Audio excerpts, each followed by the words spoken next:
मैं शादी से पहले ही प्रेग्नेंट हो गई थी और मुझे पता भी नहीं था कि ये बच्चा किसका है और किसने मेरे साथ ये जुल्म किया था।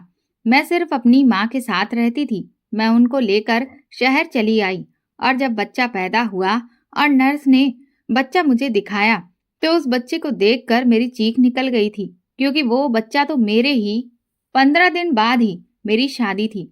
मेरी माँ के साथ मेरे अब तक बाजार के कई चक्कर लग चुके थे। 1 महीने से मैं बाजार के चक्कर काट काट कर थक चुकी थी, लेकिन आज शायद मैं बहुत थकान से चूर हो चुकी थी या शायद धूप बहुत ज्यादा तेज थी। मैं बाजार चली गई थी, लेकिन मेरा सर बुरी तरह से चकरा रहा था। गर्मी के मारे मेरा जी मिचलाने लगा था। मैंने अपनी माँ से कहा कि मेरी तबीयत बहुत ज्यादा खराब हो गई है। अब तो मुझे चक्कर भी आने लगे थे। जब मेरी तबीयत ज्यादा बिगड़ने लगी तो मेरी माँ मुझे डॉक्टर के पास लेकर चली गई। माँ को भी लगा शायद गर्मी की वजह से मुझे चक्कर आ रहे हैं और मेरी तबीयत खराब हो रही है। डॉक्टर ने मेरा चेकअप किया और मेरे कुछ टेस्ट लिखकर दे दिए, लेकिन जब रिपोर्ट्स हाथ में आई तो मेरा सर बुरी तरह से चकरा गया था। मुझे लगा जरूर डॉक्टर को कोई गलतफहमी हुई है या फिर ये रिपोर्ट ही गलत है। यही हालत मेरी माँ की भी थी। वो हक्का बक्का आंखें फाड़े मुझे देख रही थी और मुझे ये लग रहा था जैसे मैं अभी के अभी जमीन के अंदर धंस जाऊंगी। कुछ ना करके भी मैं मुजरिम साबित हो चुकी थी। मैं मुश्किल से बर्दाश्त करते हुए घर पहुंची थी। मेरी माँ भी चुप थी। एक भी शब्द उन्होंने मुझे नहीं बोला था, लेकिन घर आते ही मेरी माँ रोने लगी, कहने लगी, पायल, ये क्या कर दिया तूने? किसका पाप तू अपने पेट में पाल रही है? अब मैं माँ को क्या जवाब देती? मुझे तो खुद इस बात की जानकारी नहीं थी। मैं किस पे शक करती? मेरे घर पे तो मेरी माँ के अलावा कोई मर्द भी नहीं था। मैंने दोनों हाथों से अपना चकराता सर पकड़ा। डॉक्टर के अनुसार मैं पिछले 2 महीने से उम्मीद से थी।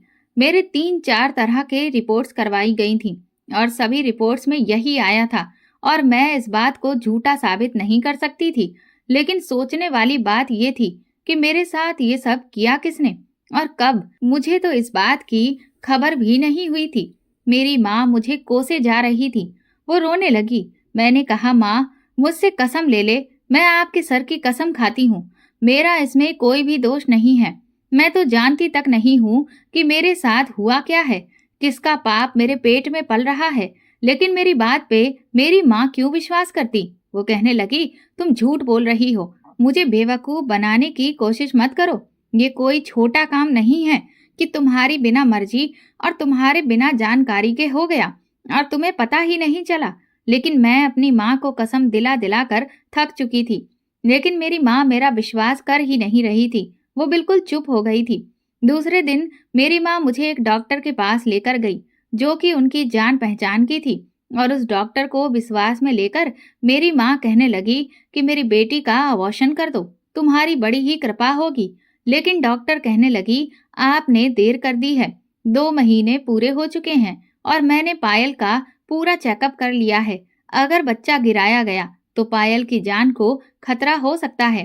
अब इस बात का कोई हल ना था और ऊपर से शादी के दिन भी करीब आते जा रहे थे। मेरा होने वाला पति तो ये रात जानकर मुझे बदनाम करके छोड़ देता। मैंने अपनी माँ से कहा कि मैं शादी नहीं करना चाहती और मुझे बस यही एक हल नजर आया था कि मेरी बदनामी होती। इससे पहले मैं खुद ही शादी से इनकार कर देती। शादी होने के बाद तो वैसे ही ये राज मेरे पति को पता चल जाना था और वो मुझे घर से धक्के देकर निकाल देता। इससे अच्छा था मैं शादी ही ना करती। मेरी माँ कहने लगी, हम इनकार का क्या जवाब देंगे? वो लोग हमसे वजह पूछेंगे। शादी में सिर्फ 15 दिन बचे हैं और इतनी जल्दी हम अचानक से शादी करने से इनकार नहीं कर सकते। हमारे पास कोई ठोस वजह भी तो मौजूद नहीं है। हम लोगों के सवालों का क्या जवाब देंगे? मुझे भी कुछ समझ में नहीं आ रहा था कि इस मसले का क्या हल निकाला जाए। मेरे साथ जिसने भी ये जुल्म किया था, फिलहाल मेरी नजरों से वो छुपा हुआ था। मैं जग में अपनी बदनामी नहीं चाहती थी, इसीलिए मैंने रात को ही अपना सामान बांधा और मैं दूसरे शहर चंडीगढ़ के लिए चली गई। ना तो वहां मुझे कोई जानता था, ना ही मेरी माँ को। हालांकि मेरी माँ ने मना किया था कि मैं अपना घर-बार छोड़कर कहीं नहीं जाऊंगी, लेकिन मेरी माँ को मेरी जिद के आगे झुकना ही पड़ा और मैं अपनी माँ को लेकर चंडीगढ़ चली आई।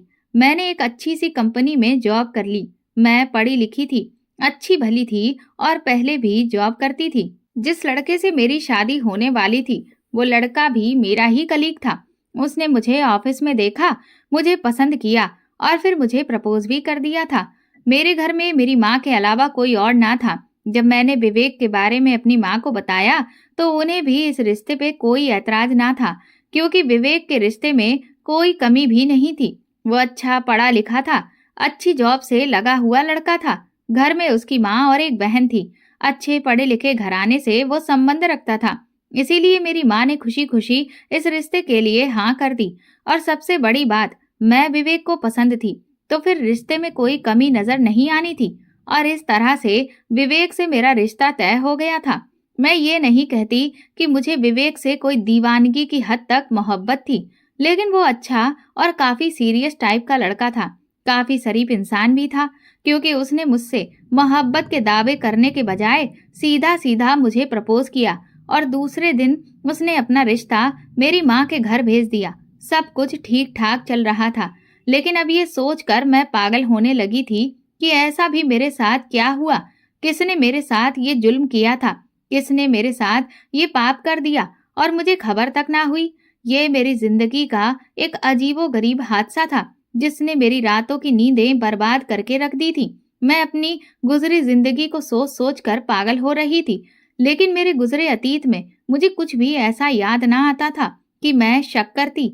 मैं और मेरी माँ रात के समय घर से निकले थे, इसीलिए दूसरे दिन ही मेरे फोन पे विवेक के नंबर से कॉल आई थी। शायद वो मुझे घर से गायब होने की वजह जानना चाहता था, लेकिन मैं उसे क्या बताती। इसके बारे में तो मुझे खुद भी पता नहीं था। मैं जानती थी कि वो कभी भी इस तरह मुझे स्वीकार नहीं करेगा। मैंने अपना नंबर चेंज कर लिया, पुरानी सिम मोबाइल से निकालकर तोड़कर फेंक दी। मेरा दिल खून के आंसू रो रहा था। मेरी हंसती खिलखिलाती जिंदगी में गम के बादल छा गए थे, जो छटने का नाम ही नहीं ले रही थे। एक बार मेरा मन हुआ कि मैं विवेक को सारी सच्चाई बता दूं। हो सकता है वो मेरी तकलीफ को समझे, लेकिन मैं फिर खामोश हो गई, क्योंकि मैं विवेक की आदत को अच्छी तरह से जानती थी। एक बार उसने मुझे बातों ही बातों में कहा था, पायल, मैं सब कुछ बर्दाश्त कर सकता हूँ, लेकिन बेवफाई हरगिज नहीं। मैं बेवफा ना थी, लेकिन ना जाने कैसे बदकिरदार हो चुकी थी। मेरी माँ भी मेरे इस गम की वजह से बीमार रहने लगी थी। यहाँ पे मैंने लोगों को यही कहा था कि मैं शादीशुदा हूँ और मेरा पति विदेश में रहता है। मेरे पास इसके अलावा और कोई दूसरा चारा भी ना था। मैं झूठ बोलती, सुनने और कहने में बहुत अजीब लगता कि मैं नहीं जानती कि मैं किस पाप को अपने शरीर में पाल रही थी। दिन ब दिन मेरी तबीयत अब खराब रहने लगी थी। अब मुझे खुद से ही घिन आने लगी थी। मैं रोती रहती, कई कई घंटे भगवान के सामने हाथ जोड़े खड़े रहती और उससे कहती, हे भगवान, मैंने ऐसा कौन सा पाप किया था जिसकी सजा मुझे इस तरह से मिल रही है। उधर मेरी माँ भी मुझसे ढंग से बात नहीं करती थी। इससे पहले तो मेरी माँ मेरे वारे सदके रहती थी। मैं उनकी इकलौती औलाद थी, उनके जीने का इकलौता सहारा थी। मेरे पापा जब मैं 5 साल की थी, मुझे अनाथ छोड़कर चले गए थे। तब से मेरी माँ ने ही मुझे पाल पोस कर बड़ा किया था। मेरी खातिर दूसरी शादी भी नहीं की थी। रंग रूप तो मैंने अपनी माँ का ही चुराया था। वही बड़ी बड़ी बादामी चमकदार आंखें, लंबे घने काले बाल जो कमर को छूते थे, दूधिया सफेद रंगत। देखने वालों की नजरें मेरे ऊपर से हटना ही भूल जाती थी। कभी कभी तो मेरी माँ भी मेरी खूबसूरती से डर जाती थी। कहती थी, पायल, जमाना बहुत खराब है, ऊपर से तेरी खूबसूरती खुद को छुपा कर रखा कर। मैं माँ की बात को हंसकर टाल देती। कहती, माँ, आपकी बेटी कोई कमजोर लड़की नहीं है। कोई भी आकर आपकी बेटी की इज्जत पे जो हाथ डाल देगा, अगर किसी ने ऐसा किया तो उसकी आंखें निकाल लूंगी। और आज मैं कैसे खून के आंसू रो रही थी। कोई मेरी इज्जत के साथ साथ खेल गया था और मुझे पता भी नहीं था। ये कैसी आजमाइश थी। जैसे तैसे समय गुजरता रहा और फिर वो समय भी आ गया कि मैं हॉस्पिटल में एडमिट हो गई।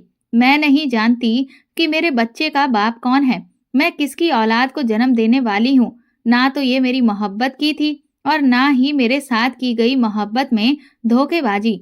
वो एक नाजायज औलाद थी और ये दर्द मैं ही जान सकती थी कि मैं ये दर्द कैसे बर्दाश्त कर रही थी। औरत कभी भी ऐसे बच्चे को जन्म देना नहीं चाहती जिसे देखकर उसे घिन आए।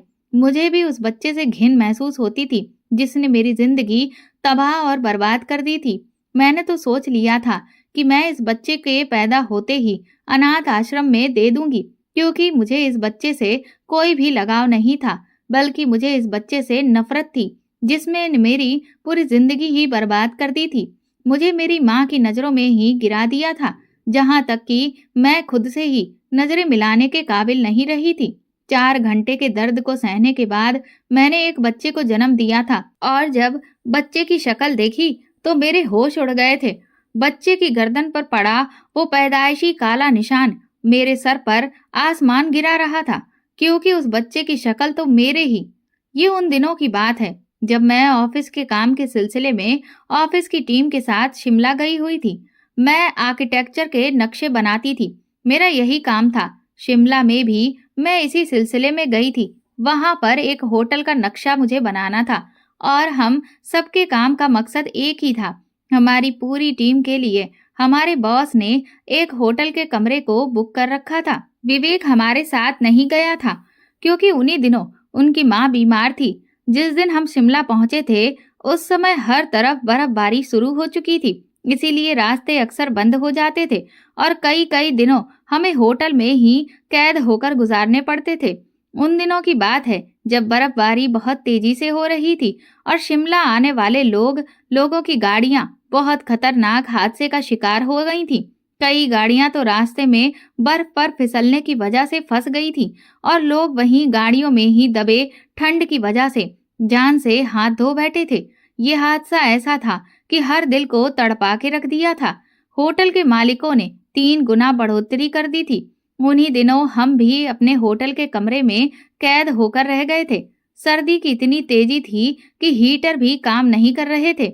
मुझे याद आने लगा, उन्हीं दिनों होटल पे ग्राहकों की भीड़ बहुत बढ़ गई थी। लोग होटल का किराया लाखों में देने के लिए भी तैयार थे।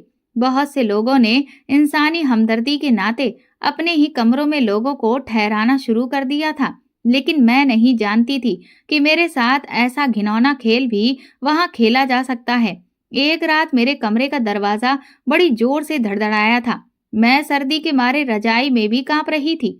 मुश्किल से ही मुझे नींद आ रही थी कि तभी दरवाजे की दस्तक ने मुझे नींद से उठाया था। मुश्किल से उठकर मैंने कमरे का दरवाजा खोला तो उसी होटल का एक नौकर था। वो मुझसे कहने लगा, एक फैमिली इस समय बड़ी मुश्किल से इस होटल तक पहुंची है और उनकी बच्ची भी बहुत बीमार है। होटल का कोई भी कमरा खाली नहीं है। अगर आप एक रात के लिए उन्हें इस कमरे में ठहरा लें तो ये आपका उन बाप बेटी पे बड़ा ही एहसान होगा। मैं कुछ देर तो यही सोचती रही कि क्या करूं और क्या ना करूं, लेकिन मैंने इंसानी हमदर्दी के नाते अनुमति दे दी। कुछ ही देर में 30-32 साल का एक आदमी और एक 5 साल की बच्ची को गोद में लिए वो मेरे सामने खड़ा था। इस वक्त बेहद परेशान लग रहा था। कमरे में आते ही उसने अपनी बेटी को फौरन से बेड पर लिटाकर उस पर रजाई डाल दी। वो बच्ची बुरी तरह से कांप रही थी। वो आदमी खुद भी एक मोटी सी जैकेट पहने हुए था। मुझे एहसास जताते हुए नजरों से वो देखने लगा। कहने लगा, मैं आपका एहसान किन शब्दों में अदा करूं? अगर आप मुझ पर एहसान ना करती तो मेरी बच्ची को ना जाने सर्दी के मारे क्या हो जाता। मैंने कहा, कोई बात नहीं।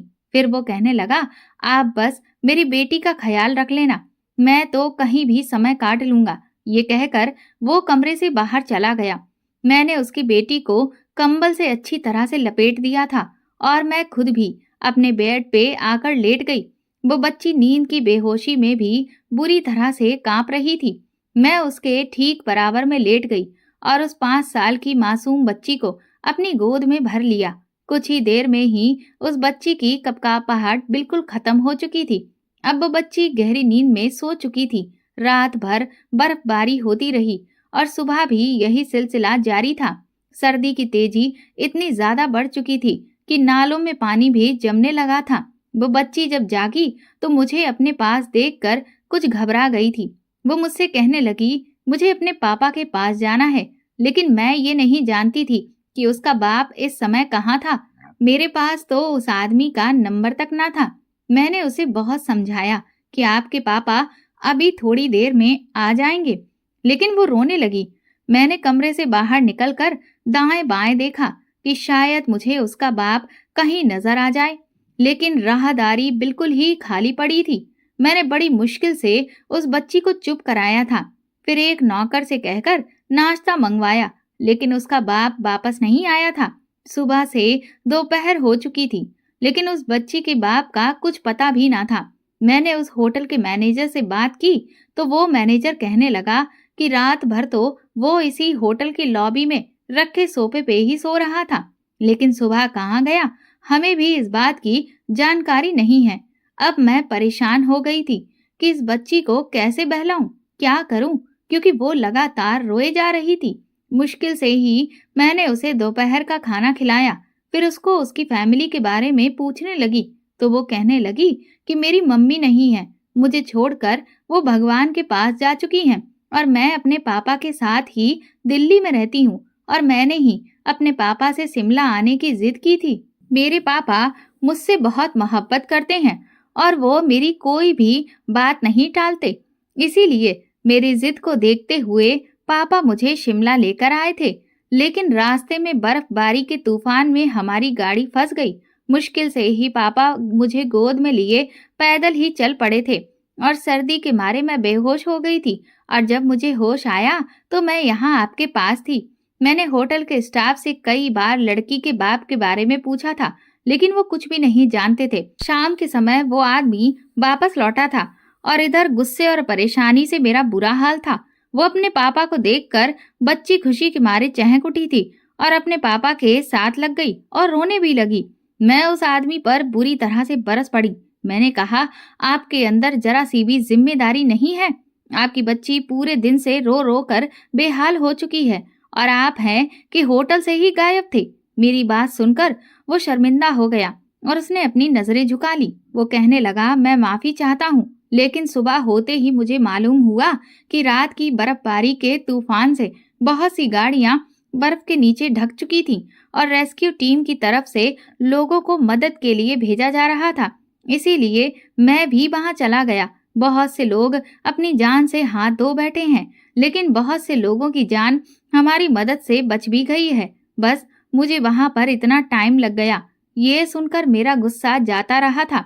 वह आदमी एक अच्छे काम पर ही गया था, लोगों की जान बचाने का काम कर रहा था। मैं उस पर इतना गुस्सा कर बैठी। वो मुझसे कहने लगा, आज रात भी ऐसे ही तूफान की भविष्यवाणी की गई है, कल शाम तक शायद कोई हल निकल आए। जैसे ही रास्ते साफ होते हैं मैं फौरन से वापस चला जाऊंगा। आपने मेरी वजह से बहुत तकलीफ उठाई है। वो सफाई देने लगा। फिर मैंने कहा, चलो कोई बात नहीं, आपने जो भी किया लोगों को बचाने के लिए ही किया और ऐसे मुश्किल समय में ही एक दूसरे का साथ नहीं देंगे हम तो फिर क्या फायदा ऐसे इंसानियत का। मेरी बात पे वो काफी रिलैक्स हो गया था। रात तक मेरे ही कमरे में रहा, मुझे मेरे बारे में पूछता रहा और अपने बारे में भी बताता रहा। समय भी तो किसी तरह से गुजारना था। वो कहने लगा, मेरी लव मैरिज हुई थी और मेरी बेटी की पैदाइश के बाद ही मेरी पत्नी बीमार रहने लगी थी। मेरी बेटी अभी सिर्फ 2 साल की थी कि जब मेरी पत्नी मुझे और मेरी बच्ची को इस दुनिया में अकेला छोड़कर चली गई, लेकिन उसके बाद मैं किसी और को अपनी जिंदगी में शामिल ना कर सका, क्योंकि मुझे ये डर था कि दूसरी औरत मेरी बेटी के साथ सौतेला व्यवहार करेगी। शाम होते ही वो आदमी फिर से कमरे से बाहर चला गया था। उधर फोन के सिग्नल भी बंद जा रहे थे। मैंने अपने फोन को एक नजर देखा तो कुछ मैसेजेस आए हुए थे। उधर विवेक मेरी खैर खबर पूछ रहा था और मेरी वजह से परेशान था, क्योंकि शिमला के हालात के बारे में उसे भी पता चल चुका था। मेरी माँ भी बेहद परेशान थी, लेकिन फोन के सिग्नल बहुत कम आ रहे थे। हम एक दूसरे से बहुत कम बात कर पा रहे थे। मुझे सबसे ज्यादा चिंता अपनी माँ की थी, जो मेरी वजह से बहुत परेशान थी।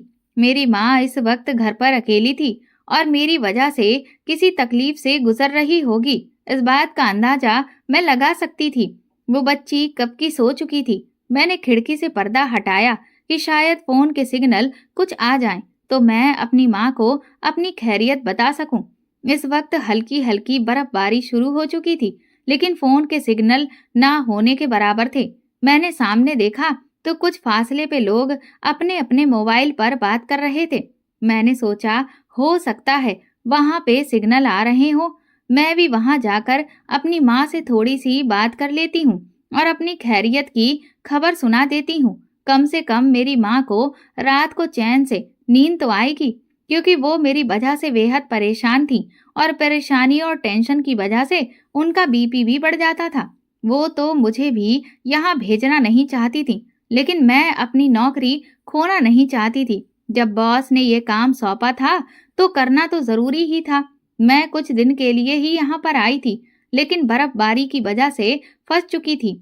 मैंने अपनी गर्म शॉल उठाई, खुद पे ओढ़कर कमरे से बाहर निकल गई। उस वक्त रात के 11 बज रहे थे। होटल में सन्नाटा छाया हुआ था। सर्दी की वजह से सब अपने अपने कमरों में दुबके पड़े थे। मैंने होटल की लॉबी पर बिस्तर बिछे देखे थे। बहुत से लोग मजबूरन वहां सोने के लिए मजबूर थे। उस बच्ची का बाप भी कोने में लेटा हुआ था। मैंने बस एक ही नजर उस पर डाली थी और वहां से निकल गई। मुझे बस अपनी माँ को तसल्ली देनी थी। उस वक्त हर तरफ बर्फबारी ही बर्फबारी थी। मैं जिस शहर से यहाँ आई थी और वहाँ सर्दी भी इतनी ज्यादा नहीं थी। मैं इतनी ज्यादा सर्दी बर्दाश्त करने की आदी नहीं थी। मुझे मोटे कपड़ों में भी सर्दी लग रही थी। मैंने अपना मोबाइल ऑन किया, लेकिन सिग्नल अब भी कम थे। सामने लगभग 1 मील की दूरी पे कुछ लोग मोबाइल पे बात कर रहे थे। मैं भी उसी तरफ जाने लगी। बार बार अपना मोबाइल भी देख रही थी कि जहां सिग्नल पकड़ आते हैं वहीं अपनी माँ से बात कर लूं और वापस लौट जाऊं। मैं मुश्किल से ही बर्फ पे चल पा रही थी। आधे घंटे के बाद मैं वहां पहुंच गई थी जहां पर कुछ सिग्नल आ रहे थे।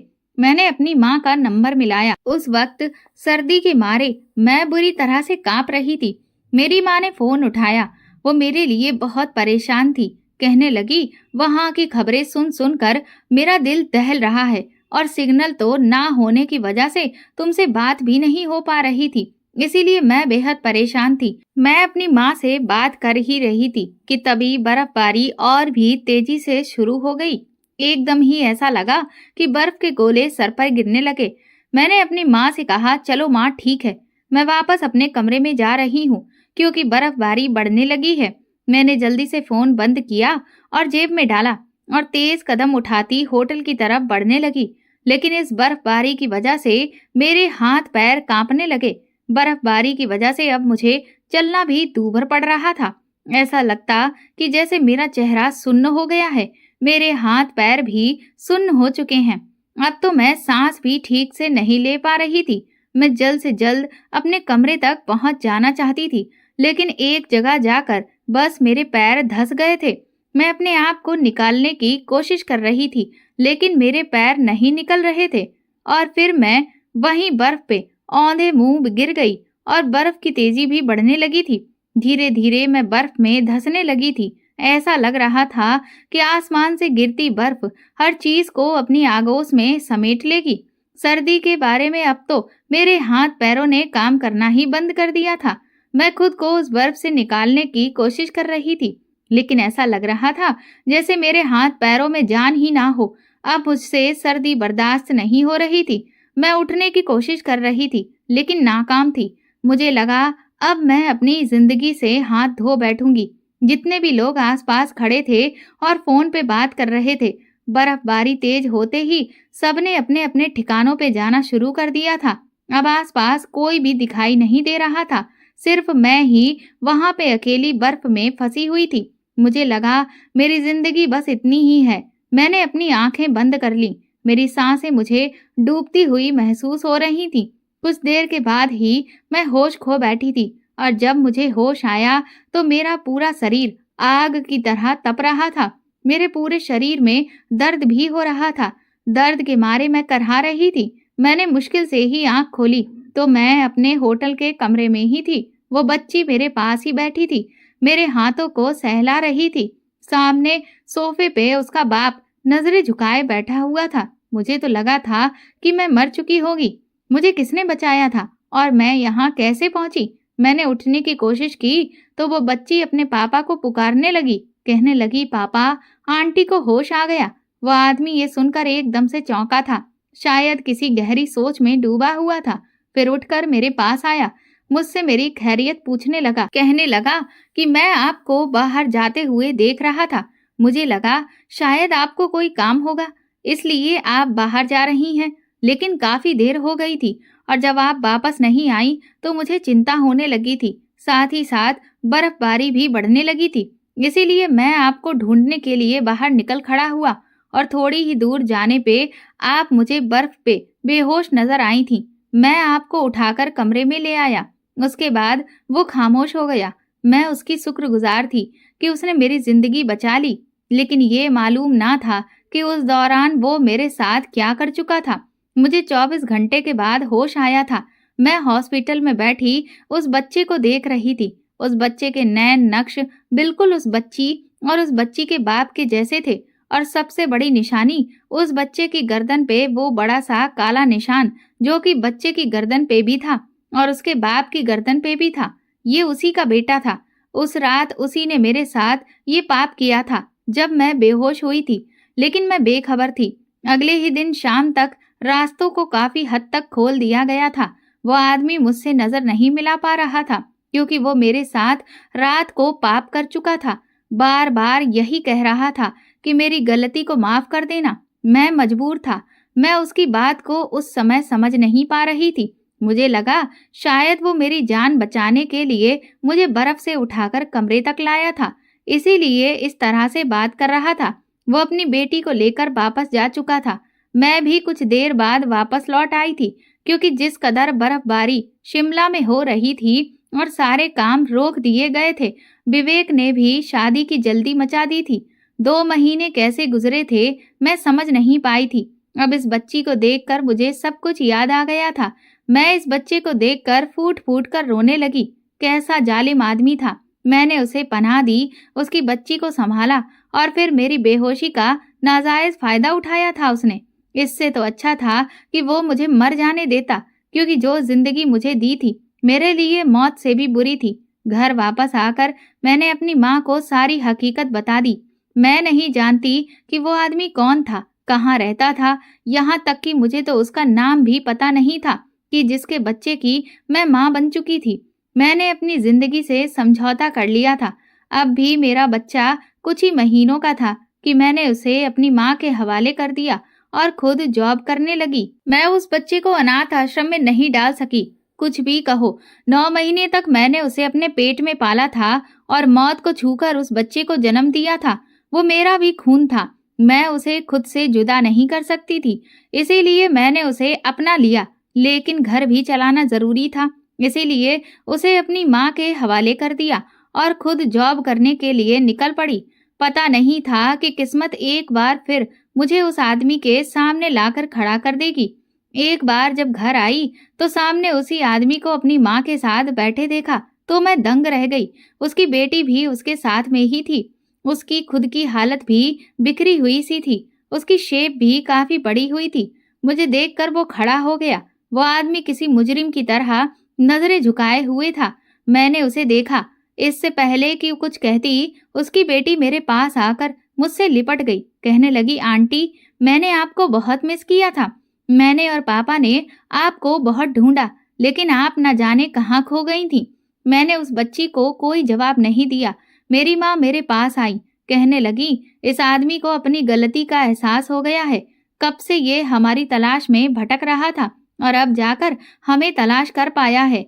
तुमसे माफी भी मांगना चाहता है और तुमसे शादी भी करना चाहता है। मैंने ये सुनकर एक नफरत भरी नजर उस पर डाली थी। वो नजरें झुकाए किसी मुजरिम की तरह मेरे सामने खड़ा हुआ था।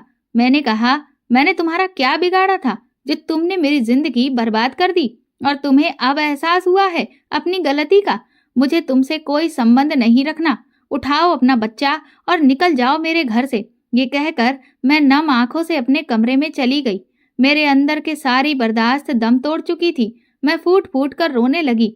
विवेक मुझे बेवफा समझ रहा होगा, जिसे मैंने उस इंसान की वजह से शादी से कुछ दिन पहले ही बिना बताए घर छोड़ दिया था।